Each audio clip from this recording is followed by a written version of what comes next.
Noticia de último minuto, pueblo de Venezuela. Muchísima atención a lo que está ocurriendo y a todas las informaciones que comienzan a conocerse en este domingo 23 de agosto, porque el escenario político venezolano continúa moviéndose y cada nueva declaración, cada decisión y cada paso que se da en medio de las conversaciones puede tener consecuencias importantes para el futuro del país. Y hoy queremos que usted se quede hasta el final, porque vamos a poner sobre la mesa todos los elementos que están marcando este momento. Los movimientos del gobierno, las posiciones de los distintos sectores de la oposición, el proceso de diálogo que se viene desarrollando y, sobre todo, ¿qué puede significar todo esto para una eventual ruta hacia elecciones, cambios institucionales y una posible transición política? En las últimas semanas hemos visto un escenario que, para muchos venezolanos, parecía difícil de imaginar. Gobierno y sectores de la oposición han abierto canales de comunicación, mientras se han planteado acuerdos relacionados con instituciones fundamentales del Estado. El primer ciclo de conversaciones, por ejemplo, terminó con compromisos relacionados con la renovación del Tribunal Supremo de Justicia y con la recuperación de activos venezolanos en el exterior. Pero aquí viene la gran pregunta. ¿Estamos realmente frente al comienzo de una transición política o simplemente estamos viendo una nueva etapa de negociaciones destinadas a reducir las tensiones y reorganizar el poder? Porque una cosa es hablar de diálogo y otra muy diferente es llegar a acuerdos que puedan cambiar las reglas del juego político venezolano. Y precisamente por eso queremos conocer su opinión desde el principio. ¿Usted cree que estos movimientos realmente están acercando a Venezuela a unas elecciones libres y competitivas? ¿Cree que el diálogo puede terminar produciendo una transformación política verdadera? ¿O piensa que simplemente estamos ante otra negociación que terminará beneficiando a los mismos sectores de siempre? Antes de entrar en materia, si usted es nuevo en este canal, suscríbase, active las notificaciones, comparta esta información y dele like a este video. De esa manera nos ayuda a que esta noticia llegue a más venezolanos dentro y fuera del país y podamos continuar llevando el seguimiento de cada movimiento que se produzca. Y ahora sí, prepárese, porque vamos a analizar qué está pasando, qué hay detrás de estos movimientos y cuáles podrían ser los próximos pasos. Quiero además preguntarle algo muy importante. ¿Desde dónde está viendo este video? ¿Está en Venezuela o nos está siguiendo desde otro país? Y sobre todo, ¿usted todavía cree que Venezuela puede llegar a una transición democrática mediante el diálogo? Déjenos su opinión en los comentarios, porque queremos saber qué piensa el pueblo venezolano en este momento tan decisivo. Ya hablábamos hoy de esa portada, de ese reportaje de la revista Fortune, que decía que la Asamblea Nacional 2015 había llamado al experto mundial en dolarización y teníamos las dudas, dijimos, lo llamó el diputado del lápiz, Antonio Ecarri. Si esto no tiene el visto bueno de Jorge Rodríguez, esto no va a ningún lado. Hoy Jorge Rodríguez dijo, no tiene el visto bueno. No quiere decir que no se vaya a adoptar el dólar como moneda nacional o dolarizar la economía, porque esta es una tarea que está estudiando los Estados Unidos. Atención, también tenemos la OFAC liberando licencias para permitir a las empresas internacionales trabajar con Conatel y con CanTV, con muchas restricciones. Y el ministro de Ecosocialismo dice, atención, desescombrar La Guaira, por lo menos un año más. Todo esto y mucho más ahora, aquí, en el programa que iniciamos en estos momentos. Viernes 21 de agosto, tercera emisión. Bueno, ha sido nuestra segunda emisión. Estamos de viaje fuera de Madrid. Solo hemos podido hacer 2 emisiones esta jornada, segunda del día, con la entrevista, la segunda parte de la entrevista que sostuvimos ayer con Ramón López. Uno de los máximos responsables de los coordinadores de la mano derecha de Dinora Figuera. Muchos temas los que conversamos ayer nos daba esa primicia de que la mesa va a analizar, a revisar por completo al menos 6 leyes que consideran forman parte de la estructura represiva y van a desmantelar, junto con la revisión o la derogación de muchas de esas leyes, parte, esperemos que la totalidad, del aparato represivo cuanto antes. Pero atención, porque hemos conversado sobre cómo se va a conformar el sistema de justicia, cómo se va a conformar ese TCJ y cuáles van a ser sus responsabilidades, sobre todo juzgando los delitos anteriores cometidos, juzgando los delitos de crímenes de lesa humanidad que ha cometido el chavismo en los últimos 27 años. Por tanto, el TCJ va a tener una responsabilidad histórica, la justicia transicional, la justicia de la transición, la justicia que marca camino, la justicia que establece que no va a haber olvido para los crímenes cometidos en las fases de la tiranía. Mucho se ha escrito sobre las justicias transicionales en estos procesos desde de las tiranías o las dictaduras hacia las democracias, y vamos a ver qué tipo de justicia vamos a tener. El proceso se está desarrollando en estos momentos. Convoca, dicen los miembros de los representantes de esta mesa de la Asamblea Nacional 2015, que se han convocado ya y se han llamado a los colegios de abogados, a las organizaciones profesionales, para que convoquen a la gente, para que se postulen los mejores, para que se postulen los más aptos, sobre todo perfiles honestos, con trayectoria, con credibilidad. Bueno, es parte de la tarea que tienen ahora también los colegios profesionales, y dependerá en buena medida de la transparencia, de la buena selección, del baremo público y de la vigilancia que pueda hacer todo el país, el éxito de este nuevo TCJ. De los presos políticos, lo ratifica.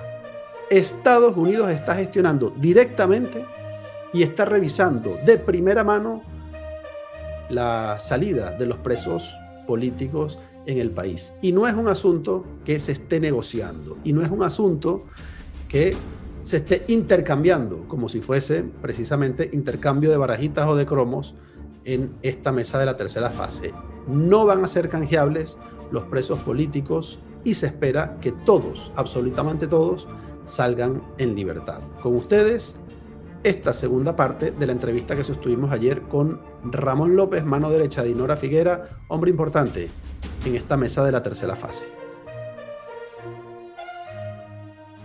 Ramón López, diputado de la Asamblea Nacional 2015 y una figura clave en este proceso de negociación. Ramón, ¿para cuándo, yo no sé si esto se ha hablado o se tiene previsto hablar, una reforma del mecanismo o del funcionamiento del Banco Central de Venezuela?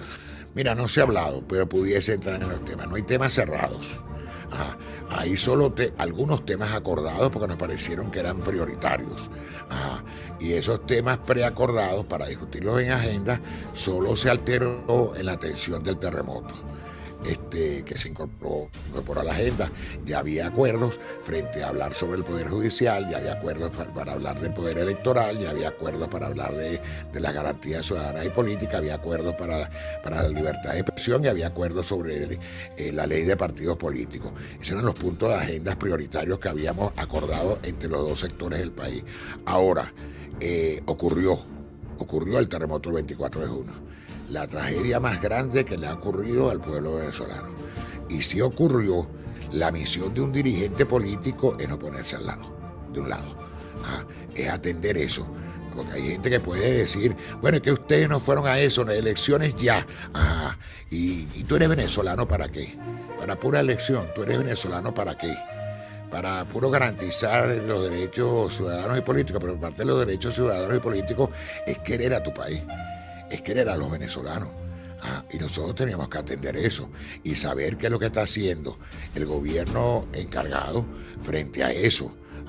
Y para eso hemos hablado con todos los funcionarios de ese gobierno encargado para que nos expliquen lo que debieron haber hecho hace 11 años. En la Comisión de Contraloría, en la Comisión de Administración y Servicios de la Asamblea 2015, cuáles son los planes de reconstrucción.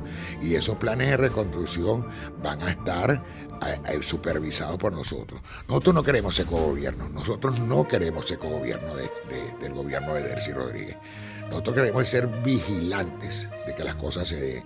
Nosotros queremos que lo que hemos venido respaldando siempre, coherentemente, que las fuerzas democráticas accedan al poder por elecciones. Y ahí es donde entra el tema. Nosotros, por ejemplo, en el partido donde milito, en Primero Justicia, nosotros hemos respaldado todo lo que las decisiones de la plataforma unitaria ante la Mesa de la Unidad Democrática. Apoyamos decididamente, sin candidato presidencial, el proceso primario, donde se eligió a María Corina Machado como candidata presidencial. Nos incorporamos de cuerpo y alma a la campaña presidencial, acompañamos a Edmundo González y acompañamos la jornada del 28 de julio. Coherente hemos sido, pero realista también, y no vamos a evadir la responsabilidad. Y la responsabilidad que la historia es que en este momento la Asamblea 2015 le corresponde llevar el diálogo que fue diseñado por el gobierno de Estados Unidos. No lo buscamos, no tocamos la puerta para buscarlo y ser nosotros. Nos llamaron y aceptamos. Y aceptamos no para protagonismo, no para suplantar a nadie, no porque queremos estar en contra de nadie, sino a favor de la democracia y de la libertad, porque las responsabilidades políticas en un momento histórico no se evaden.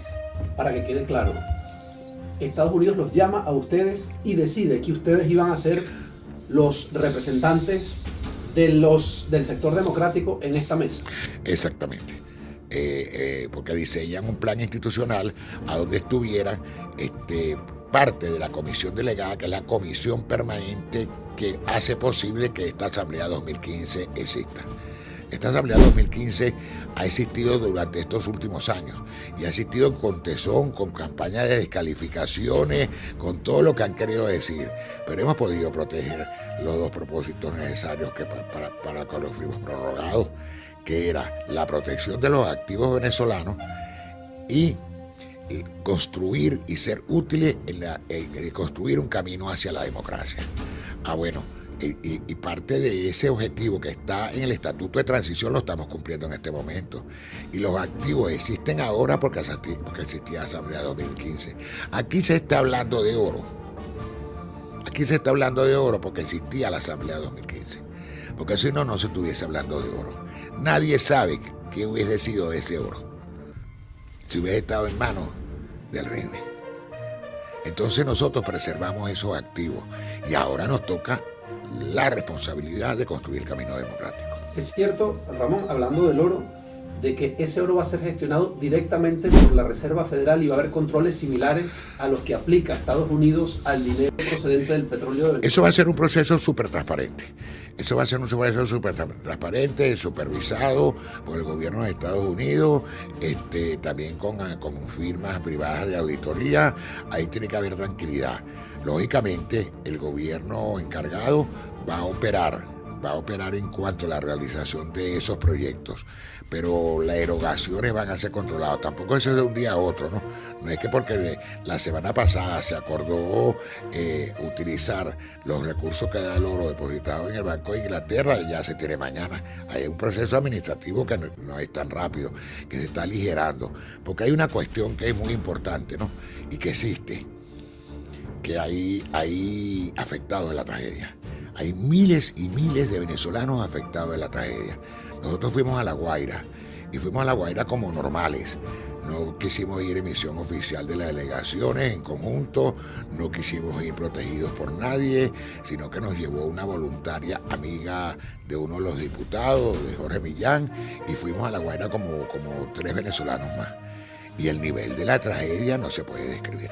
El nivel de la tragedia no solo es la destrucción material, es la destrucción de la familia venezolana que vivían ahí, es quedarse en la calle toda la gente que vivía en Misión Vivienda y en los otros edificios, es atender eso. Ahora la pregunta es esta, ¿vamos a decir que no a unos recursos que cuidamos para de verdad atender la necesidad del pueblo de Venezuela? Ese es el propósito de un político. Ser político, que a veces lo descalifican, es una vocación, ¿no? Y la vocación tiene un propósito, el servicio público, el alto servicio público, el sentir lo colectivo como parte de tu vida. Y parte de lo colectivo es eso, atender. Yo le digo, se habla de Vargas, y en Vargas fue las consecuencias más graves de la tragedia, pero es que hay 20.000 viviendas afectadas en Caracas. 20.000 viviendas que hay que darle programas de atención. De eso hay que hablar. Hay viviendas afectadas en el estado de Aragua, El pueblo del Junquito se destruyó, o sea, no es que solo Vargas, o sea, hay que atender, el Estado Yaracuy también tuvo sus coletazos, entonces hay que atenderlo o no. O tenemos un recurso congelado en un banco en el exterior y como nosotros somos opositores no queremos que descongelarlo sino hasta que nosotros lleguemos a gobierno. Eso no es responsable. Ahora tampoco es responsable, tómenlo ahí y que nosotros no queremos saber nada. No. Vamos a proveerlo, pero vamos a proveerlo con mecanismos auditables para que se garantice y haya confianza en el pueblo venezolano, que tiene toda la razón de tener desconfianza de que va a ser bien ejecutado. Sobre cómo funcionan los aparatos represivos del Estado, ¿cuál es el objetivo? Eliminar rápidamente o desestructurar, desmantelar rápidamente el aparato represivo. Desmantelar el aparato represivo. No puede haber caminos de diálogo, ni de democracia, ni de convivencia si sigue habiendo aparato represivo instalado en el país. No puede haber caminos de convivencia si hay todavía ciudadanos que tienen miedo. No puede haber... Tú sabes que aquí tiene que ver mucho la cuestión de los presos políticos. Y nosotros hemos insistido que los presos políticos debe ser un concepto, más que un mecanismo, más que un elemento de negociación. No puede haber como principio, como valor, presos políticos si estamos discutiendo de convivencia. Y por eso es que no es punto de la mesa de diálogo, es diligencia a la mesa de diálogo, directamente con el gobierno de Estados Unidos.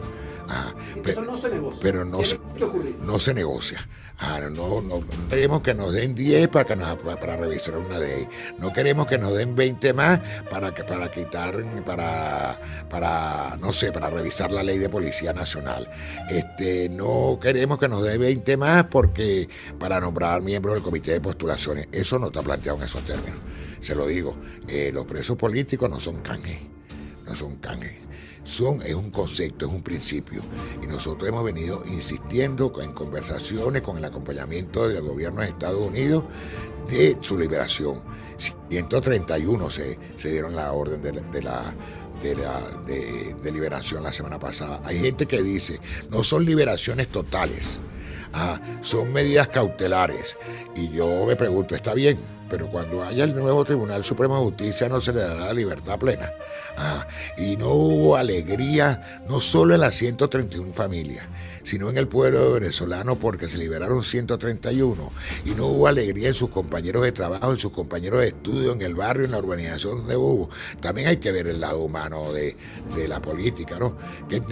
Que ninguno debe estar preso, pero si eso estamos convencidos todos que ninguno tiene que estar preso. Pero si podemos liberar 131, liberamos 131. Y si la semana que viene liberarán 100 más, y ya quedarían menos. Y no hay distingos. La comisión no tiene distingo. ¿Qué significa distingo? Preso político es preso político. Dirigente político, militar o civil sin militancia partidista. Son presos políticos. Las ONGs dicen que no se han liberado los 131, sino alrededor de unos 80. ¿Saben qué han podido pasar con esos otros 50 que no han sido liberados? Los que no han salido van a ser liberados. Es una labor de seguimiento que viene haciendo expresamente el gobierno de Estados Unidos, ni siquiera nosotros. Entonces tengan la confianza que los 131 van a ser liberados. Esa es una lista hecha, acordada y manejada por el gobierno de los Estados Unidos y eso nos da plena confianza. Y en ese sentido, podemos tener la garantía de que todos, además de esos 131, quedan, según ONGs, entre 400, 500, 600 presos políticos en el país. Tenemos la plena garantía de que van a salir absolutamente todos en libertad. Estamos trabajando para que todos salgan en libertad. Y yo creo, mira, con mucho respeto, con demasiado respeto al trabajo que han venido haciendo la ONG en materia de derechos humanos y en materia de defensa de los presos políticos, que cada uno tiene como base de datos diferentes. Habría que hacer un trabajo de cotejar en una sola base de datos. A mí esta última semana me han llegado, pero cantidades de mensajes de familiares, de amigos, de presos políticos que no estaban en la lista de los 131 y que están fuera. Pero entonces cuando uno ve ese número, con el número que dicen que queda, más los miles de correos que le están llegando a Dinor y a los otros miembros de la delegación, uno dice, hay unos números que no cuadran. Hay unos números que no cuadran y a mí creo que son más que lo que dicen las propias ONG. Y eso tenemos que verlo. porque de repente nos podemos olvidar de algunos, ¿no?, que no estén anotados en ningún registro. Y yo sí insto a los familiares a que hablen con la ONG, a que inscriban a su preso político, porque al final ellos trabajan eso todos los días. Y si ellos lo trabajan todos los días, nos dan ese insumo para nosotros saber cuáles son y cuáles faltan, ¿no? Ya han dicho ustedes en muchas ocasiones que el CNE está previsto que los rectores sean nombrados en diciembre. Probablemente en noviembre ya comience a trabajar el TCJ, los nuevos magistrados sean designados, los nuevos magistrados del TCJ, y que es responsabilidad del nuevo CNE el calendario electoral, anunciar al país el nuevo calendario electoral. ¿Crees que sería factible que en pocas semanas se anuncie al país un calendario electoral, o crees que es un proceso que va a ser más lento? Mira, yo creo que son facultades que va a tener el nuevo CNE.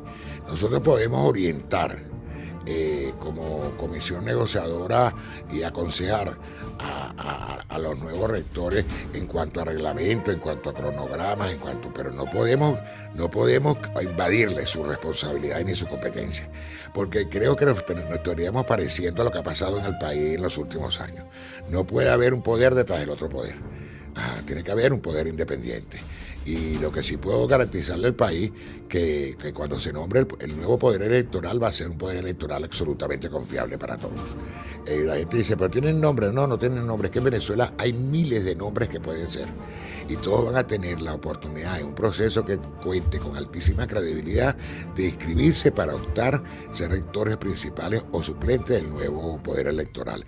Y ellos tendrán las facultades constitucionales que dan las leyes que rigen y que vamos a revisar previamente, que rigen esa materia para hacerlo pertinente en cuanto a reglamento y en cuanto a cronograma electoral de las elecciones que están por venir. Porque no es la elección, son las elecciones que están por venir. Hay ruido sobre esto, sobre si se debe hacer una mega elección, primero las parlamentarias, primero las presidenciales. Ahí ya sabemos distintas posturas. ¿Cuál crees que debe ser el cronograma electoral en este sentido? Eso no lo hemos conversado, eso no ha sido materia de la delegación ni en privado ni con nosotros, con el otro sector de la mesa. Pero tú le preguntas la opinión personal a Ramón López, yo creo que el país está exigiendo y está pidiendo que haya un cambio político. Y eso solo se haría con una elección de presidencia de la República y Asamblea Nacional. Esa es la posición de Ramón López. Ahora, lo que vaya a pasar tenemos que trabajarlo, pero yo creo que el país está ansioso de cambio. Pero también el país puede esperar, si ha esperado 27 años, puede esperar unos meses más para hacer unas elecciones transparentes. Acordémonos algo que dijo el gobierno de Estados Unidos frente a las elecciones donde ganó Edmundo González. Lo que está ocurriendo en Venezuela durante agosto de 2026 tiene una característica que no puede pasar desapercibida. El país ya no está simplemente discutiendo si habrá una transición. El debate real ahora es qué tipo de transición va a producir, quién va a controlarla, cuánto tiempo durará y quién tendrá capacidad para decidir el momento de unas elecciones presidenciales verdaderamente competitivas. Ese cambio es fundamental. Durante meses, una de las grandes preguntas era qué ocurriría después de la salida de Nicolás Maduro del poder. Hoy, 7 meses después de aquel terremoto político, Venezuela se encuentra en una etapa mucho más compleja. Existe un gobierno interino encabezado por Delcy Rodríguez. Existe una oposición que participa de manera parcial y dividida. Existe una fuerte influencia de Estados Unidos sobre el proceso. Se han producido liberaciones de presos políticos, se han abierto negociaciones formales y ya existen acuerdos concretos sobre reformas institucionales. Pero todavía falta la pieza más importante: una ruta electoral clara, verificable y aceptada por todos los actores relevantes. Y precisamente por eso sería un error afirmar que Venezuela ya llegó a la transición democrática definitiva. Lo que sí podemos afirmar, observando los acontecimientos más recientes, es que Venezuela entró en una fase que hace apenas unos meses parecía mucho más difícil de imaginar. Gobierno y oposición están negociando cara a cara sobre cómo reconstruir instituciones después de la caída de Maduro. La primera ronda de conversaciones se desarrolló en Caracas entre el 6 y el 12 de agosto. Y según el informe actualizado del Congressional Research Service, los participantes acordaron avanzar en una reforma del sistema judicial y trabajar conjuntamente para recuperar activos venezolanos depositados en el Banco de Inglaterra, destinados especialmente a la recuperación después de los terremotos. Esto es importante porque demuestra que las conversaciones dejaron de ser únicamente declaraciones políticas. Ya existe negociación sobre instituciones. Ya existe negociación sobre recursos. Ya existe negociación sobre presos políticos y, sobre todo, existe negociación sobre el futuro político del país. El problema es que estos avances tienen una segunda lectura. La primera lectura es optimista. El chavismo está aceptando negociar aspectos que durante años fueron considerados prácticamente intocables. La segunda lectura es mucho más cautelosa. El gobierno interino puede estar intentando administrar la transición sin necesariamente abandonar el poder. Y esa diferencia es gigantesca, porque una transición política no significa simplemente cambiar algunas instituciones, liberar presos o mejorar relaciones con Estados Unidos. Una transición auténtica implica que el poder termine regresando a los ciudadanos mediante elecciones competitivas, con instituciones independientes, garantías para todos los sectores, observación internacional, libertad de expresión y posibilidad real de alternancia. Por eso, la pregunta central no debería ser únicamente si Delcy Rodríguez está negociando. La pregunta correcta es: ¿qué está dispuesta a entregar realmente la estructura gobernante, a cambio de mantener estabilidad y recibir reconocimiento internacional? Ahí está el verdadero corazón del proceso. Uno de los acontecimientos más importantes de los últimos días fue la liberación de 131 personas consideradas presos políticos. La medida fue recibida por Estados Unidos como un paso importante dentro del proceso de reconciliación, aunque organizaciones y sectores opositores mantienen cautela sobre el alcance real de las liberaciones y sobre quienes continúan detenidos. Esto tiene una enorme importancia política. Durante años, la existencia de presos políticos fue uno de los principales símbolos de la confrontación entre el chavismo y la oposición. Por eso, cuando un gobierno comienza a liberar detenidos, por razones políticas precisamente mientras negocia con sus adversarios, está enviando un mensaje. Pero hay que entender qué mensaje. No necesariamente significa que el sistema haya dejado de ser autoritario. Significa que el gobierno está utilizando una herramienta de negociación que puede generar confianza, reducir presión internacional y facilitar acuerdos. Y eso puede ser positivo. El problema aparece si las liberaciones se convierten solamente en gestos aislados, sin una transformación institucional más profunda. Porque liberar presos políticos es importante, pero más importante todavía es construir un sistema donde nunca más puedan ser utilizados los tribunales, la policía o los organismos de seguridad para perseguir políticamente a los adversarios.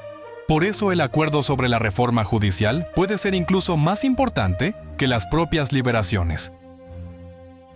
Gobierno y oposición acordaron iniciar un proceso para transformar el sistema judicial venezolano. También plantearon recuperar aproximadamente $4.70 millones en reservas de oro venezolano retenidas en el Banco de Inglaterra para destinarlas a la reconstrucción nacional.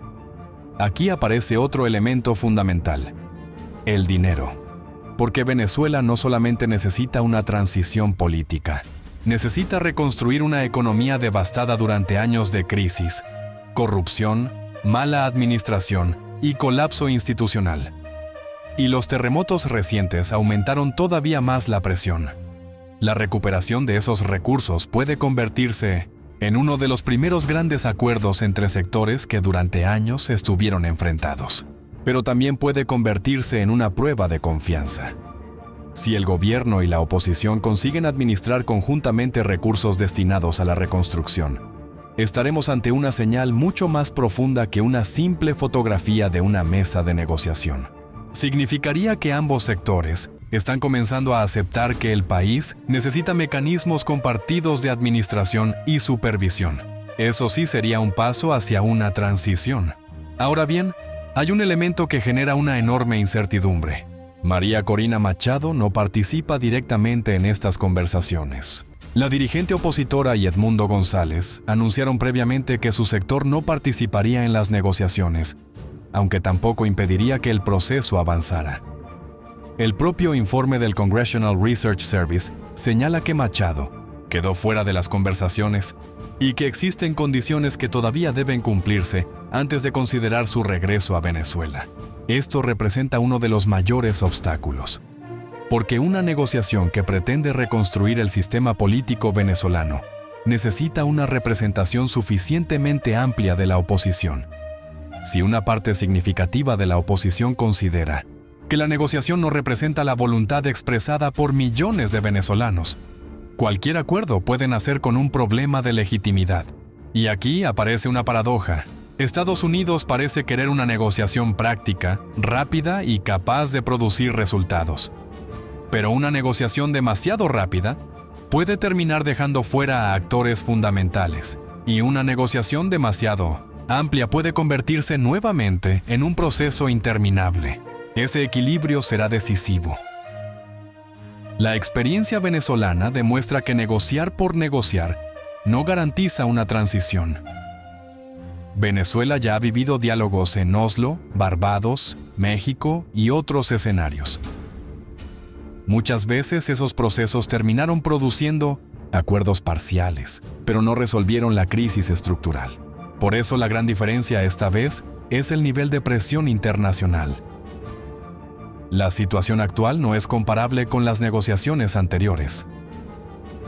Después de la salida de Maduro, Estados Unidos tiene una influencia mucho mayor sobre las condiciones económicas, diplomáticas y estratégicas de Venezuela.